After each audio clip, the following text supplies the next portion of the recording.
Good morning to all of you. जैसा कि आप लोग को पता है कि हम लोग अभी कल क्या पढ़े थे, कल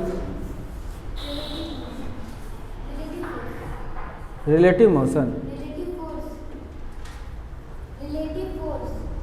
नॉर्मल रिएक्शन फोर्स था। नॉर्मल रिएक्शन फोर्स कल हम लोग पढ़े थे। आज नया एक फोर्स पढ़ेंगे, टेंशन फोर्स। लिखिए तो, टेंशन फोर्स मतलब है तनाव बल।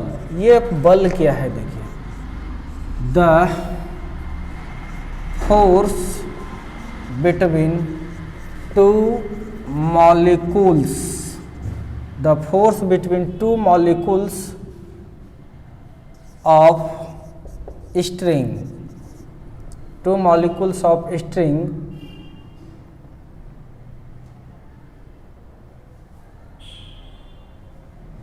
the force between two molecules of string during the extension is called tension force. ठीक है, यानी कहेंगे खिंचाव के दौरान किसी रस्सी के दो अणुओं के बीच लगने वाले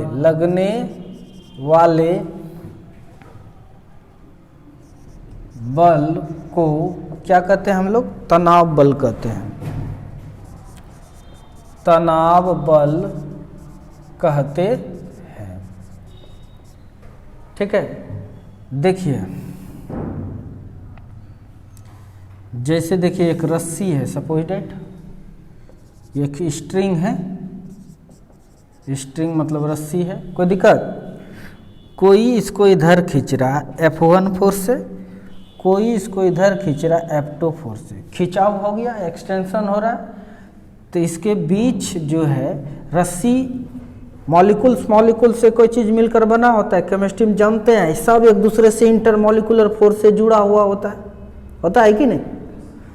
तो जब खिंचाएगा तो मान के चलिए ये खींचना चाहेगा इधर, तो मॉलिक्यूल्स पर फोर्स लगेगा कि नहीं इसके बीच में?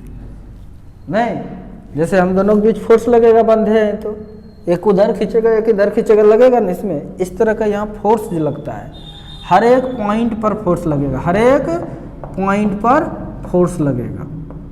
समझ में आ रहा है कि नहीं? तो वही फोर्स जो है टेंशन फोर्स है। वही फोर्स क्या है? टेंशन फोर्स है। कोई दिक्कत? इसके बारे में कुछ लिखते हैं। Not point. ये टेंशन जो हर जगह सेम होगा। समझ में आ रहा है कि नहीं? टेंशन जो है रस्सी के हर एक पॉइंट पर क्या होगा? सेम। तो लिखेंगे पहला number, tension force is same at all point of tension force is same at all point of string।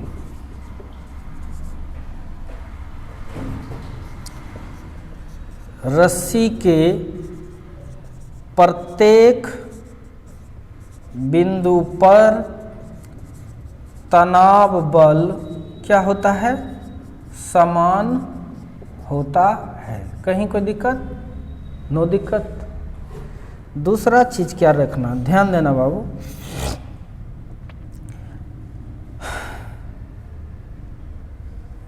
अब दूसरा चीज आपको क्या देखना है? डायरेक्शन। इसका direction of tension force, direction दोनों डायरेक्शंस में होगा हमेशा, नहीं समझे? जैसे देखिए ये टेंशन हो रहा है तो इधर भी और इधर भी, तो direction of tension force is in both direction. तनाव बल की दिशा दोनों दिशा में होती है। ध्यान से देखिए, रस्सी बांध दिए, खींचे, टेंशन हुआ, टेंशन के कारण आप आगे आ गए, सोचेंगे अब टेंशन के कारण पीछे भेजूं, भेज पाएंगे? बोलो। देखो बांध दिए तुमको रस्सी में, तुमको खींचे, खींच तो लिए, कहेंगे अब पुश करूं तो पुश होगा नहीं ना, इसीलिए यह बात भी लिखना जरूरी है। Tension force is only pulling nature of force. यानी क्या कहेंगे, तनाव बल केवल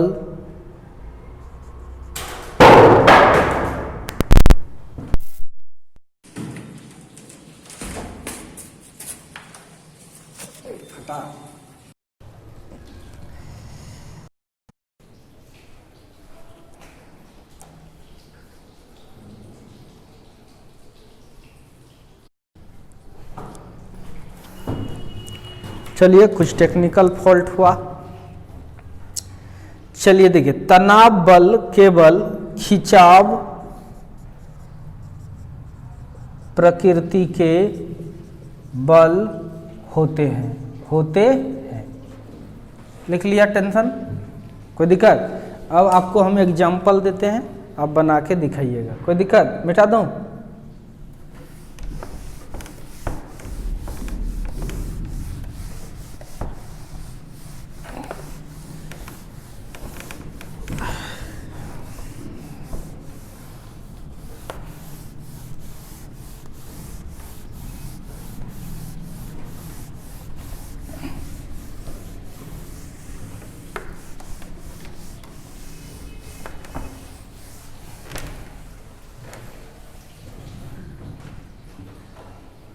समझना है ध्यान से।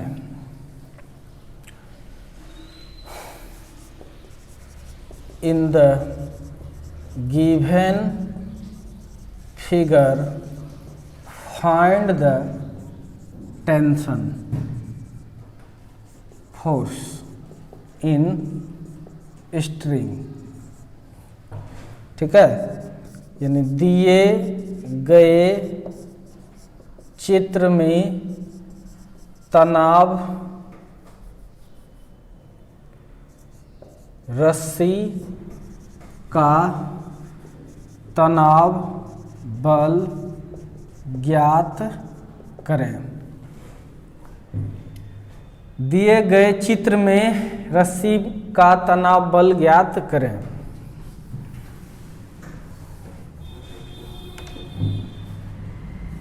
ध्यान दीजिएगा, हमको बताना है, आपको उतारना नहीं, उतारने वाला चीज नहीं है, ध्यान दीजिएगा।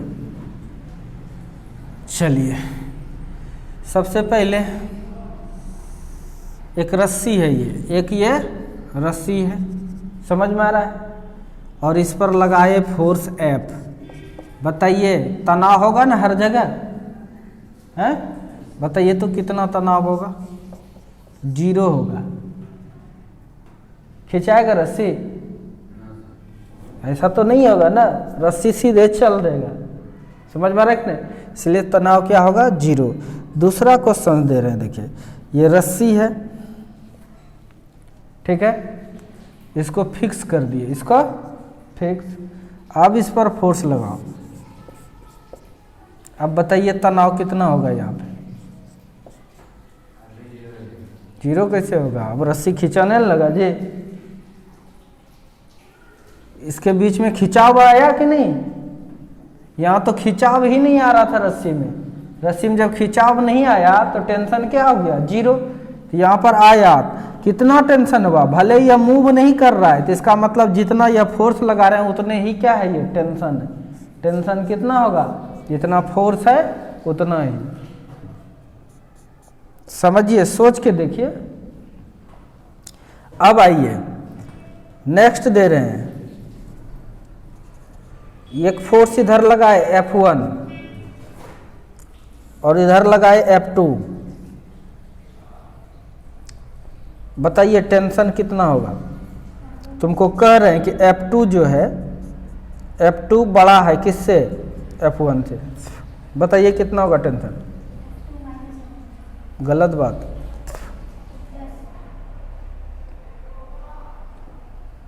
यही तो फंसता है, जो छोटा है वही होगा। छोटा अगर F1 आपका क्या है, छोटा है, तो उतना ही सा ही टेंशन होगा। टेंशन जो होगा F1 के बराबर होगा। देखो न तो क्यों। रस्सी पकड़े, आप भी खींच रहे हो, हम भी खींच रहे हैं। हमने लगाया 10, आपने भी लगाया 10, कहीं नहीं जाएगा। टेंशन तो उतने हुआ। अगर हम ज़्यादा लगाए तो तुम चलने लगे, लेकिन तनाव उतने सन रहेगा। नहीं समझे? हमने ज़्यादा लगाया, ज़्यादा जो लगाया 10 तुम खींच रहे थे, वो 10 को ही ना काउंटर कर रहा है रस्सी। एक्स्ट्रा जो लगाया उसका कारण तो चल रहा है। चलने से तनाव नहीं ना हुआ है, होता है। समझ में आ रहा है कि नहीं? इसलिए जो छोटा वाला फोर्स है उतने सा टेंशन होगा। अब समझ में आया कि नहीं? चौथी बात, रुकिए अभी रुकिए। ये हो गया। चौथा आपको दिए, ये देखिए ना, आपको एक रस्सी है और इसको एकदम फोर्स लगाया, कोई आदमी झूल गया उसको पकड़ के, तब पूछ रहे हैं बताइए तनाव कितना होगा? F होगा। Very good. तनाव कितना हो जाएगा तब? F। 5 नंबर आपसे पूछ रहे हैं, ध्यान दीजिएगा, केवल ध्यान दीजिएगा, कभी दिक्कत नहीं होगा फिर इसमें। ये M मास का बॉडी है, लटका हुआ है, बताइए तनाव कितना होगा? Very good, very good. चूंकि इधर फोर्स कौन सा लगेगा? mg। बोलो जल्दी से, बोलो ना। इतने नहीं लगेगा फोर्स, जितना खिंचा रहा है उतने न टेंशन होगा। यहाँ ने टेंशन बराबर इस बार क्या होगा? mg। क्या होगा? मास का मान दिया रहेगा तो आप निकाल लीजिएगा। आया समझ में? अब की बार बताना। 6 नंबर आपसे पूछ रहा हूं कि ये M मास का बॉडी है, इसको हम खींच रहे हैं F फोर्स से। बताओ टेंशन कितना होगा?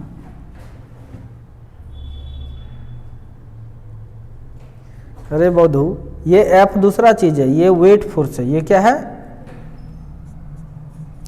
ये लटका हुआ, इसको हम खींच रहे हैं तो तनाव तो F होगा ही, प्लस mg नीचे कम करेगा।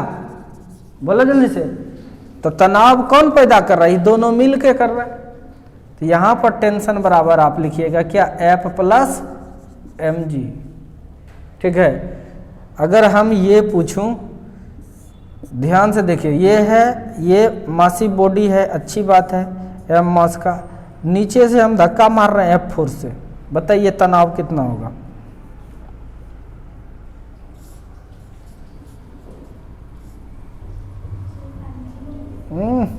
mg तो नीचे काम करेगा ही। टेंशन, तनाव देखिए, ये अब इधर से मारेंगे तनाव कम करेगा ना। इधर लगने वाला कौन फोर्स है? T प्लस F, वह बराबर है किसका? mg का। यानी इस बार टेंशन बराबर हो जाएगा mg minus F। mg minus F। I hope आपको सब समझ में आया। जल्दी से इसको नोट कीजिए, जल्दी से इसको नोट कीजिए।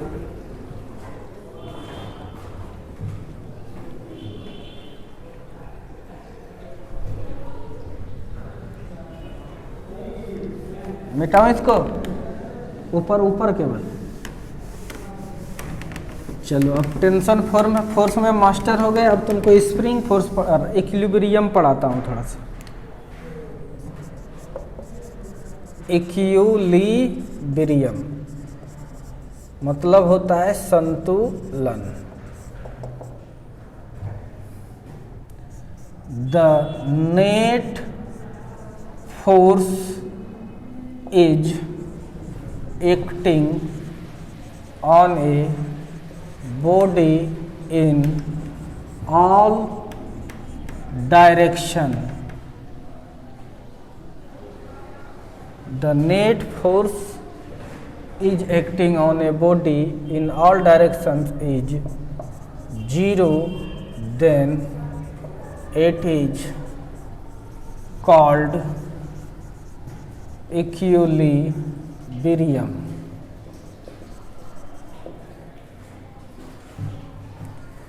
अगर किसी वस्तु पर सभी दिशा में लगने वाले नेट बल शून्य होता है तो उसे संतुलन कहते हैं।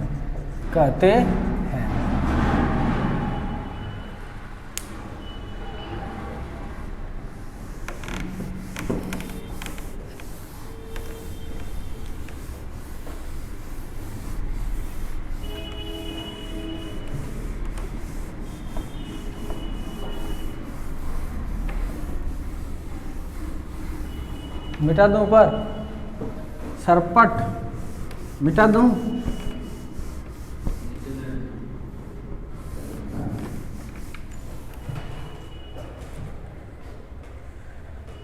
Equilibrium. The net force is acting on a body in all directions is 0, then it is called equilibrium. मिटाऊं? चलिए अब समझना है तब लिखना, पहले समझ लो। अस्थिर, ध्यान से देखिएगा, इक्विलिब्रियम किसको कहते हैं? अच्छी बात है। देखिए कोई भी बॉडी ले ले, एनीथिंग ले लिया, अगर इधर से जितना फोर्स लग रहा है उतने अगर इधर से लगे, जितना इधर से लग रहा है अगर उतने इधर से लगे, जितना अगर इधर से लग रहा है अगर उतने इधर से लगे, समझ में आ रहा है कि नहीं? जितना अगर इधर से लग रहा है उतने इधर से लगे, तो बताइए तो ऑल डायरेक्शंस में ये खत्म कर देगा, इसको ये खत्म कर देगा, जाएगा ये कहीं, तो नेट फोर्स 0 हो जाएगा। नेट फोर्स क्या हो जाएगा? 0 हो जाएगा, ना समझे? तो ये कहलाएगा इक्विलिब्रियम में। किसमें कहलाएगा? ध्यान से देखिए, ध्यान से देखो, कंडीशन मतलब इसका शर्त देखिए, ये चीज को समझिएगा।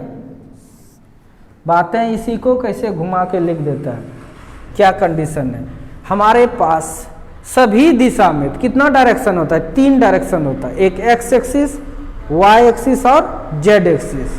देखेंगे ध्यान दीजिए, देखेंगे एक्स एक्सिस में टोटल फोर्स का नेट 0 हो गया, वाई में भी 0, जेड में भी 0, मतलब सब डायरेक्शन में फोर्स क्या हो जाएगा? 0। कोई दिक्कत? कंडीशन एफ एक्स में जो है क्या होना चाहिए? 0। सभी फोर्स का जोड़, ध्यान से देखिए, उस चीज को एक बार और बताए थे, समेशन से बताते हैं। समझ में आ रही है? छोटे छोटे छोटे छोटे बहुत सारा चीज है, उसको जोड़ना है। मैथ में एक सिंबल है समेशन, इसका मतलब है कि एक्स दिशा में सभी फोर्स का जोड़। इसका मतलब क्या है? एक्स दिशा में सभी फोर्स का जोड़। ये सिग्मा लेटर है, समेशन मैथ में पढ़ेंगे आप लोग। फिर ये 0, फिर समेशन ऑफ एफ वाई कहेगा तो ये भी क्या हो जाएगा? 0। समेशन ऑफ एफ जेड कहेंगे ये भी क्या हो जाएगा? 0। यानी अगर टोटल फोर्स अगर जोड़ें इसका, यानी एक्स दिशा में कितना फोर्स लग रहा है ये मानो, फिर वाई दिशा में कितना फोर्स लग रहा है, फिर जेड दिशा में कितना फोर्स लग रहा है, सबका जोड़ क्या होना चाहिए? 0। यही है कंडीशन इक्विलिब्रियम का। समझ में आ गया? इस पर एक सवाल देते हैं फटाक से, ध्यान से क्वेश्चन देखिए, लिखिए पहले लिखिए आप लोग। हम यहाँ सवाल लिखते हैं, if body is in equilibrium equilibrium, then find the T1 and T2। अगर वस्तु संतुलन में है तो T1 एवं T2 ज्ञात करें। अगर वस्तु संतुलन में है तब T1 और T2 ज्ञात करना है। एक क्वेश्चन दे रहे हैं, लिखे इसको।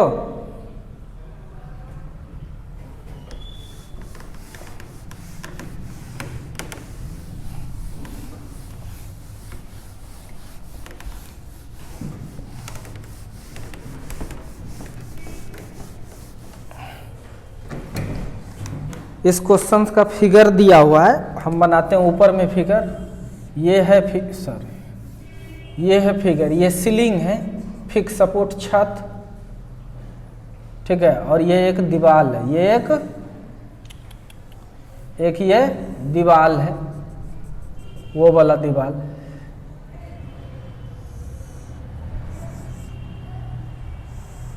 ऐसा है, एक m मास का वस्तु रखा हुआ है यहाँ पे। ए बाबू तनी देखो, इसका टेंशन T है और इधर भी क्या है T।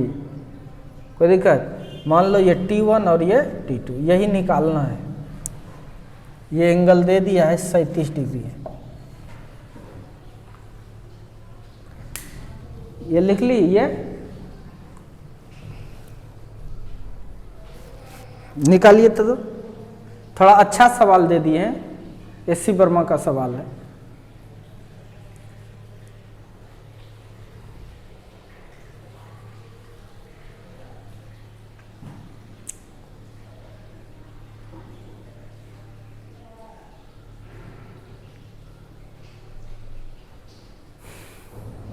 ठीक है, मिटाओ इसको। एससी वर्मा का सवाल है, बढ़िया सवाल है।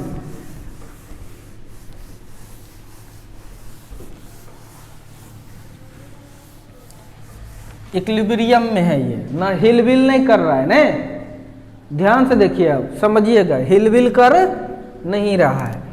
ध्यान से देखिए, ध्यान से देखो, ध्यान से। ये 37 है तो ये भी 37 पक्का, कोई शक? समझना है इसको, ये सब चीज नहीं उतारा जाता है, बाद में उतारा जाता है। बाद में फिर देख करके नहीं, अपने मन से, नहीं समझे? देखना नहीं पड़े, फिर समझेंगे तो। अब तुम देखो, धरती माता तो इसको खींचता ही होगा, गारंटी है mg से, कहीं कोई शक नहीं। ये तो x एक्सिस में है ना? ये किस में? y एक्सिस में। ये सलाह ना तो x में ना ही y में, लेकिन वेक्टर यूज करके इसको तोड़ सकते हैं, इधर ला सकते हैं T1 cos 37 है, और इधर क्या लग सकते हैं T2 sin 37। इसमें कोई दिक्कत? कई एक बार यूज किए हैं, वेक्टर को तोड़ सकते हैं ना। ये अब दुनिया में नहीं रहा, इसके बदले ये और यह लिखा चला गया। समझ में आ रहा है कि नहीं? ये दुनिया में नहीं रहा, इसी के बदले ये और ये आया। ये बात प्रूफ है, कर चुके हैं वेक्टर में। तो इसका मतलब अब देखिए, एक्स एक्सिस में, चूंकि ये इक्विलिब्रियम में है, इक्विलिब्रियम में है, इसका मतलब एक्स एक्सिस में जो फोर्स लग रहा है उसका सम 0 होगा। बोलो जल्दी से, आप सीखे हैं ना? एफ एक्स में जो है वो क्या होना चाहिए? 0। कौन कौन सा लग रहा है बताइए? इधर प्लस, इधर वेक्टर है तो माइनस लेना पड़ेगा, minus T1 cos 37 plus T2 बराबर 0 लिख सकते हो। आइयो दादा, पहले ये वाला लेते हैं, Fy बराबर 0। ऊपर जो जाएगा उसको प्लस कहेंगे, प्लस नीचे वाले को क्या कहेंगे? माइनस, बराबर क्या? 0। इसीलिए T2 sin 37 बराबर mg बराबर, लिख सकते हैं ना। ऐसे भी सोच सकते हैं, इक्विलिब्रियम में जितना ऊपर लग रहा है उतने नीचे लगता होगा, तो यह चीज डायरेक्ट भी लिखा जाता है इसी कॉन्सेप्ट से आया, लेकिन इसको डायरेक्ट भी लिख सकते हैं, कहीं कोई दिक्कत नहीं है। उसी टाइप से अगर समेशन ऑफ एफ एक्स करें, यहाँ से आप निकाल लीजिएगा, ध्यान दीजिए, यहाँ से आप निकाल लीजिएगा क्या, T2 साइन 37 का वैल्यू P/H, P का मान 3/5 बराबर M का मान जो भी दिया है, मान के चलो 10 kg है, कितना है ये 2 kg दे देते हैं, कितना है 2 kg है। तब क्या लिखेंगे 2 × 10, इसलिए T2 बराबर 10 दूना 20, इधर आ गया तो 5/3 हो जाएगा है। तो इसको कटाइए तो T2 क्या निकला बताइए, 100/3 निकला, कोई शक। अब चलो अगर आप कीजिएगा समेशन ऑफ एफ एक्स, ये भी 0 है, चलो लेके चलो इधर, तो यह गया तो माइनस है, minus T1 cos 37 plus T2 बराबर क्या लिखेंगे 0। बोलो दिक्कत हो रहा है क्या। तो चलिए T2 बराबर तब कितना हो जाएगा, T1 cos 37 डिग्री, इसलिए इसमें दिक्कत नहीं होनी चाहिए। T1 निकाल चुके हैं 100/3, 100/3 और cos 37 का वैल्यू कितना है, कितना है रे cos 37 B/H मतलब 4/5, ये कट जाएगा कितने बार में, 5 20 बार में, तो T2 कितना निकला 20 चौके 80/3, यानी यह वाला टेंशन कम है और यह वाला टेंशन क्या है ज़्यादा है। निकाल लिए ना दोनों चीज़। बोलो फोर्स का यूनिट होता है न्यूटन, ये भी लिखिएगा क्या न्यूटन, कोई दिक्कत, लिखिए।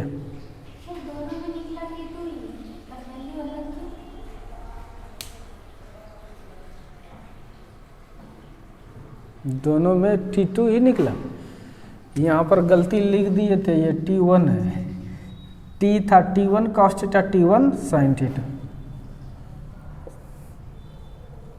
लिखते जाइए लिखते जाइए, लिखिए लिखिए।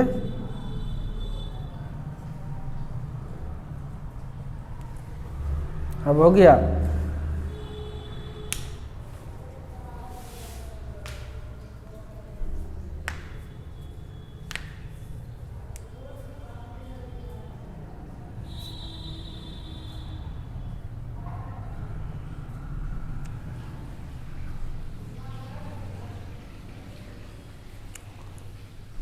ऊपर ऊपर मिटा दूं फिगर केवल,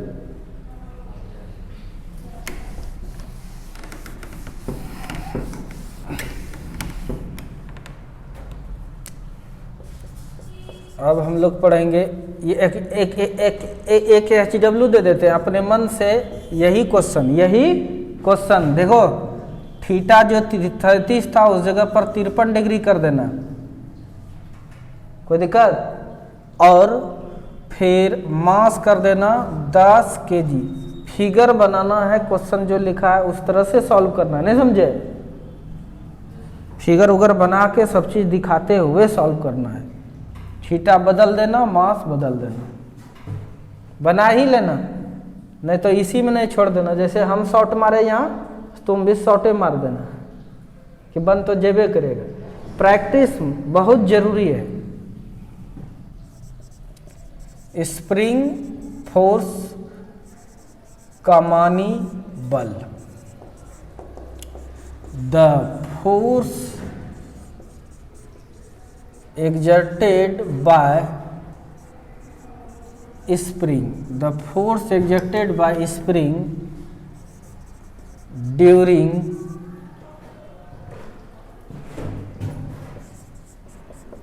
extension is called spring force। खिंचाव के दौरान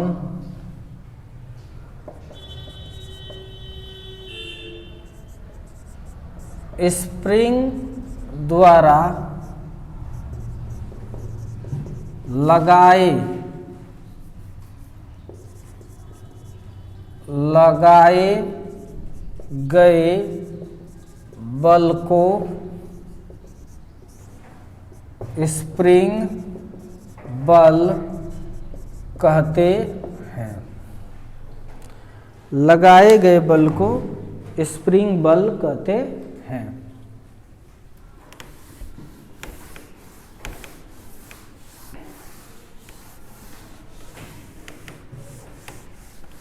मिटाओ इसको।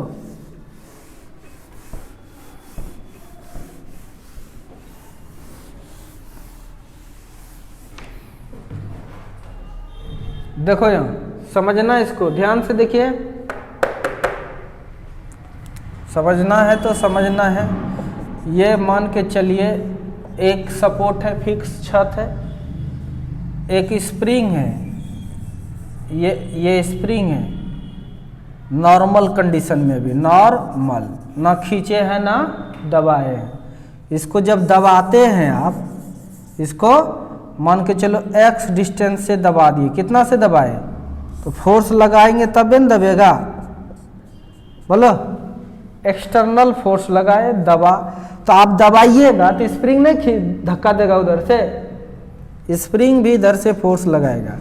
ये फोर्स स्प्रिंग फोर्स कहलाता है। कोई दिक्कत? अगर आप इसको खींचिएगा, आप इसको खींचिएगा, मान के चलो x खींच लिए। कितना खींचे? x। तो इस पर फोर्स लगा कि नहीं? आप लगाइएगा तभी न खिंचाएगा। तो आप जब स्प्रिंग को इधर खींचिएगा तो स्प्रिंग चाहेगा इधर आने के लिए, चाहेगा कि नहीं?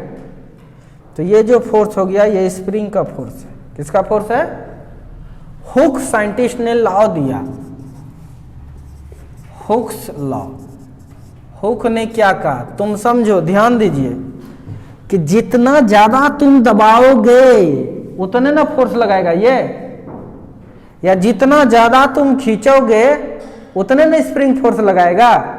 हुक ने कहा कि स्प्रिंग फोर्स, अब लिखिए, the spring force is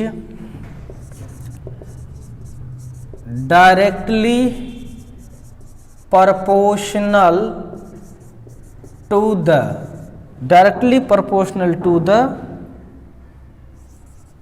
displacement of compression और extension।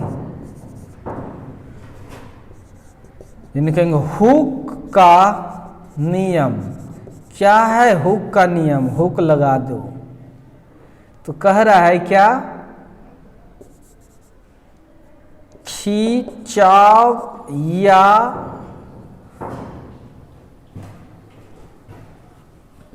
दबाव,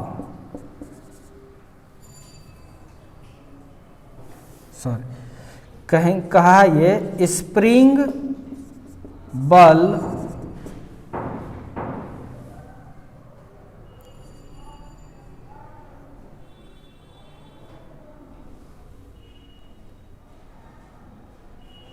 यहां देखो, यहां एक चीज छूट गया, निगेटिव डिस्प्लेसमेंट लिखना। क्या लिखना? यहां निगेटिव डिस्प्लेसमेंट लिखना। स्प्रिंग बल ऋणात्मक विस्थापन,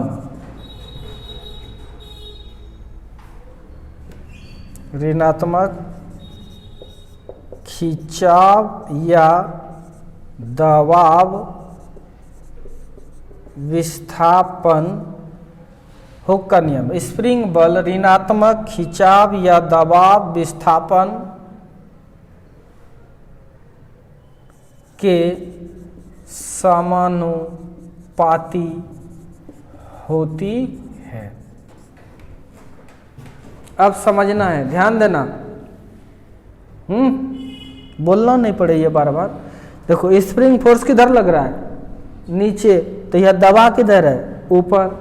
उल्टा दबा ना, स्प्रिंग फोर्स किधर लग रहा है? ऊपर। खिंचाया किधर है? नीचे। उल्टा रहता है ना, इसीलिए यह नियम दिया, स्प्रिंग बल ऋणात्मक खिंचाव या दबाव विस्थापन के समानुपाती होता है। ध्यान से देखिए, यानी ये जो स्प्रिंग फोर्स है ये समानुपाती है किसका?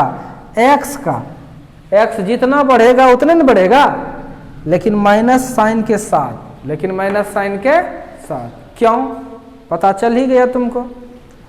जब प्रोपोर्शनल का साइन हटाएंगे, ध्यान देना तो केवल प्रोपोर्शनल का साइन हटाएंगे तो कोई न कोई कांस्टेंट डालेंगे। तो ये है स्प्रिंग फोर्स, वेयर, जहां के कहलाता है स्प्रिंग कांस्टेंट। क्या कहलाता है? Spring constant. ध्यान से देखिए, अगर एफ एक्सटर्नल का, एफ यहां पर देखिएगा गौर से, कंफ्यूज करता है आदमी, एफ एक्सटर्नल की बात कर रहा है, स्प्रिंग फोर्स की बात नहीं कर रहा है, तब के एक्स होगा। तब क्या होगा? के एक्स। स्प्रिंग फोर्स माइनस के एक्स, उल्टा है ना ये, और ये एक्सटर्नल फोर्स के कारण के एक्स। कोई दिक्कत? तो यहां से के बराबर आप क्या लिख सकते हैं? एफ बटे एक्स लिखेंगे कि नहीं? तो यूनिट क्या हो जाएगा इसका? यूनिट क्या हो जाएगा? यूनिट फोर्स का न्यूटन, डिस्टेंस का मीटर। लिखिए, लिखिए फटाक से। इसको मिटा दूं?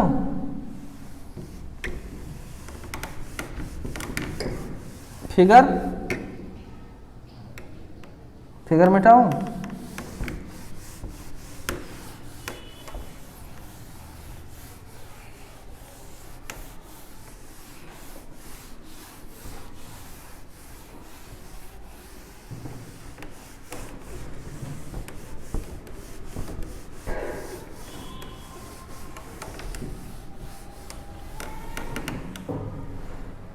ठीक है, एच डब्ल्यू देते हैं, आप बनाइएगा, जल्दी से लिखिए। एच डब्ल्यू क्वेश्चन दे रहे हैं, फटाफट आप बनाइएगा। एक दीवार है, यहाँ पर एक स्प्रिंग लगा, यहाँ पर एक, समझ में आ रहा है कि नहीं? यानी समझो ये स्प्रिंग दब गया है, एक्स कितना दबा है, और ये दे दिए 40 सेंटीमीटर। मीटर में बना लोगे ना, इसको मीटर में बनाना। और ये दबाने वाला फोर्स जो है, ये दबाने वाला फोर्स दे दिए तुमको एफ ई, यानी एक्सटर्नल फोर्स, ये दे दिए तुमको 40 न्यूटन। कितना दे दिए हैं? कोई दिक्कत? तो तुमको ये स्प्रिंग कांस्टेंट निकालना है, के बराबर वाट। ये नंबर, बी नंबर आपको निकालना है क्या? Spring force, F S. Spring force जब निकालोगे तो ये 40 है ना, माइनस 40 आएगा। क्या आएगा? पहले के निकाल लेना, निकलेगा कि नहीं? अरे यार, तीन चीज है ना, दो चीज देगा, तीसरा निकलेगा कि नहीं? स्प्रिंग फोर्स निकाल लेना। स्प्रिंग फोर्स का फॉर्मूला फिर से आएगा, के एक्स निकालोगे। दूसरा क्वेश्चन दे रहे हैं, ध्यान दीजिए, ध्यान दीजिए, ध्यान दीजिए। दूसरा क्वेश्चन यही है, यही है कि इस बार स्प्रिंग को फैलाए हैं। क्या किए हैं? फैलाए हैं। जब गोली मारो दबाइए देते हैं। ए बाबू ध्यान दीजिए, स्प्रिंग दबा हुआ, स्प्रिंग, ठीक है, कितना दबा है? फिर से देखो, ये x निकालना है। कितना? x निकालना है। यह जो दबाए हैं, यह फोर्स जो है, ये है 40 न्यूटन। कितना है? 40 न्यूटन। ओके, और ये के जो है स्प्रिंग कांस्टेंट, ये 100 न्यूटन पर मीटर है। ठीक है। तीसरी बात, ध्यान से देखिए, ध्यान से देखिए, ये स्प्रिंग है, ठीक है, ठीक है, ठीक है, ये स्प्रिंग है और ये स्प्रिंग है, स्प्रिंग है, स्प्रिंग है। ये दबा हुआ है 40 सेंटीमीटर। कितना दबा है? 40 सेंटीमीटर। और स्प्रिंग कांस्टेंट है आपको 100 न्यूटन पर मीटर। तो आपको दो चीज़ निकालना है, एक तो निकालना एफ एक्स, यानी ये दबाने में कितना फोर्स लगा, ये एफ एक्स है, सॉरी एफ एक्सटर्नल, और स्प्रिंग जो लगाएगा एफ एस है। एफ एक्सटर्नल निकालना है, b number F spring force निकालना है। निकाल लोगे ना? ये दोनों सेम आएगा, ये पॉजिटिव आएगा और ये नेगेटिव आएगा, और कुछ भी नहीं। तो आई होप हम ऐसा समझ रहे हैं कि आप जरूर एच डब्ल्यू बनाइएगा। Thank you, thank you. जाइए तब आज।